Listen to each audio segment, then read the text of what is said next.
Ops! Tanong, bakit hindi sinama noong panahon sa kanonisasyon ang Book of Jubilees? Ang sagot ay kung isama nila, mabibisto ang pang-aagaw nila ng lupain.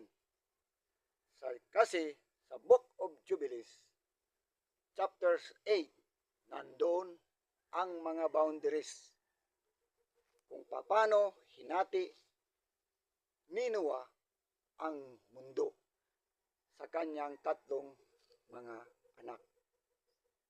Si Shem, Asia, si Ham, Africa, at si Japhet, ang panganay, ay ang Europe.